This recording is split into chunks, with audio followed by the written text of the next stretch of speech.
Every piece of artwork that you see in the game is built by a community of artists. The dirt on the tires gets there because someone has to put it there. The scratch on the inner side of the fender because a rock might have jumped up and hit it.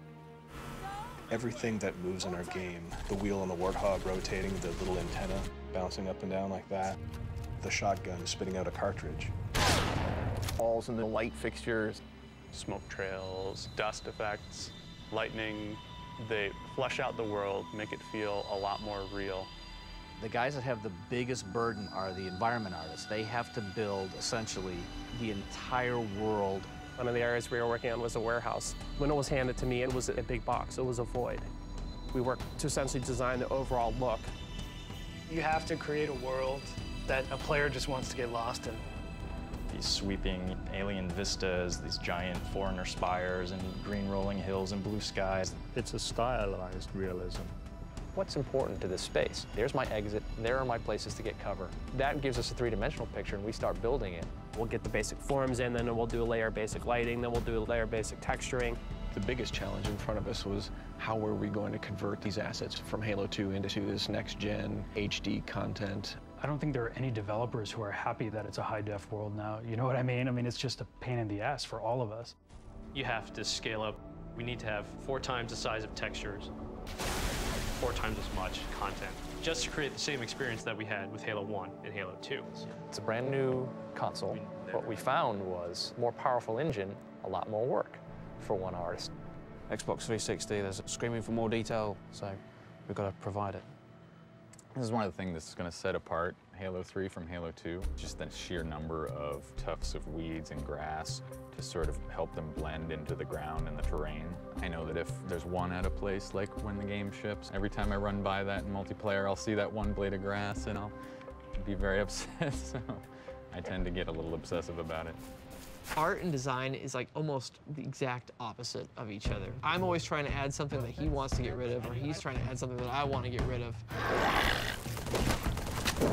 First-person shooters are given a lot of bad publicity because this room's filled with crates. We'll give him a beautiful environment, perfectly composed, lit, and then he goes, I'm just gonna put a few crates. Don't worry, just a few. Then you got purple crates, and you got the green crates, and then there's, oh, don't worry.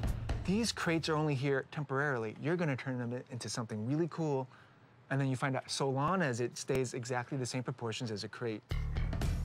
Our combat rests heavily in the fact that we have a fair amount of cover. The designer will grab the ugliest crate in the world and go, hey, this is a great place to fight around. And then the artist will come up and go, that's a box, like it's pretty ugly. Here's something cool. The designer will come in and be like, this is gorgeous, but this is an absolutely awful space to fight bad guys in. Tell them to drop everything and recraft this. This space needs to be fun before it's pretty. Art really likes rolling, beautiful hills and completely open environments, and we're like, what are you gonna do in there? We need to throw crates. Drive the Warthog smoothly. That's yeah, but for infantry encounters. Oh, my Warthog fell over. One of the things Halo is really known for is the vehicles. Our vehicles really eat into the dirt and bank into turns and have a lot of mass. Jamie comes to me with an idea for a brute vehicle that was a little bit like a ride-along lawnmower. It's called the chopper because it will literally chop you up. Before starting work on the brute chopper, we discussed the brute. Look, it has soiled itself. The brutes are taking a lot more precedence in this game. To give the brutes more depth, they need to have a history too. And one of the ways to show a history is vehicles that they created. So I look at the brutes, I try to imagine what their home world is like. Maybe they're from a place where they hammer ore and there's lava and magnetism. And I say, okay, well, how do I build a magnetized metallic lawnmower that's fun to drive and shoot people with? I'm gonna take Travis's yellow and stick it on the chopper because I think it looks cooler with the tone of the metal. But the hover technologies, it's all Forerunner, Covenant, so it's all gonna be like a bluish purple. You can think of the brutes as building their stuff like in a chop shop. They go in and just tear the crap out of old Forerunner technology. To me, the brutes look like guys who ride Harleys. They just do. Large wheels, lots of metal, leather. Our concept artist put a canopy on it, but it started to pull away from what we needed gameplay-wise. We want this to be vulnerable as well as brutal. If there was a canopy behind the brute and the brute passed by you, you couldn't shoot him in the back of the head as he went by. You need balance. And the balance is from the front, don't mess with this. From the back, take it away.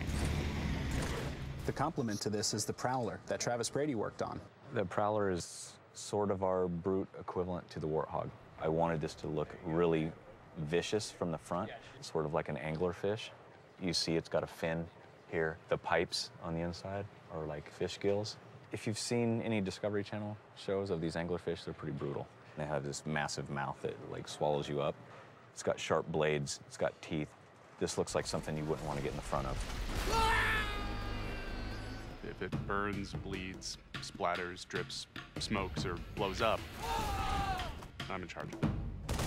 Every individual projectile needs to be detected against what type of material it impacts. When you shoot, you leave a decal, which is a small bitmap. If you shoot at the same spot enough times, the system has to be smart enough to say, oh, there's already a decal there, don't draw another one. And it's a very complex system. You got more pixels per screen, which means everything takes more time to create. In Halo 1, we only had one bone in the face, and that was the jaw. And so the jaw would just do this. Halo 3, we're looking at some characters that have over 30 bones. So now we can do some pretty full expressions. Oh, come on. Impress me. Stop! Character rigging 101, which is vertex weighting, and that's where you would assign the vertexes on this face mesh to the skeleton. You can grab the face flags and animate them around and get any kind of facial expression you want. Angry emotions on the eyes, slide them up on the mouth. There's something about modeling someone that doesn't exist that never really translates as well as modeling someone who does exist. There's personality in your face that's just hard to invent. That's why we thought using our heads would be a good idea. There's a whole ton of people in the game. Michael Wu, Marcus, Damian. I've got a lot of asymmetry in my face, so I have to move the nose one way, the eyes the other, and make sure your self-esteem is in check when you start modeling your own head. The bread and butter of animation is all about bringing emotion to the game. There's this little unsung rule, the 3-5-7 rule. Design is going to want characters striking other characters to be 3 frames long. So quick, responsive, great for gameplay. In 3 frames, that can be a pose from here to the hit, to back, and then to the neutral again. Animation would like 7 frames, get some more character into it. We could potentially have the character stare the other character down, cock his fist back for the first frame, second frame he gets even further, third frame he gets even further, and then he starts following through on the consecutive frames until he gets to that 7th frame and hits. 10 minutes later, I'm done with my beautiful expressive melee. That's not a game anymore, it's a movie, unfortunately. Sometimes we have to edit our animations to cater to that, and sometimes we have to edit them a little too much, and it hurts. Artists are fantastic bitchers. Some of us are worse than others. They hate the idea that their art has to be called done. It's never done, never done. You just run out of time. Poor Lee has been doing storyboards for 2.5 years now on the same scenes and reiterating them. Which idea would you like to keep? And I say, I want to keep all of them. And then when I do make a choice, they say, well, we were joking, there was no choice. We're taking all your ideas away. There's a scene that's been my favorite scene right from the beginning, and it's truth is death, right? And the truth is kind of fighting, being floodified. The Arbiter's standing behind him, and with his sword, and it comes right out of his chest, and we're looking at the front of truth. As a director, I'm really married to, and I really want this shot to happen, and we might have to sacrifice other things. The artists are always going to take it absolutely as far as they can until some engineer comes over and starts throwing things at them and saying, no, you cannot do that. We're throwing a lot of things at you, multiple characters, multiple vehicles, weapons. More polys, denser textures, more detail in the textures. Making sure that the smoke wisps in just the right way. Artists tend to think broadly outside the box, whereas engineers dream more in black and white. Artists conceive of something that goes far beyond what the possibilities are and then strive for that and see how close they can get. It's all about trying to cram as much stuff in as you can. Every now and then, it'll catch my eye still. Wow, I can't believe we were able to pull that off.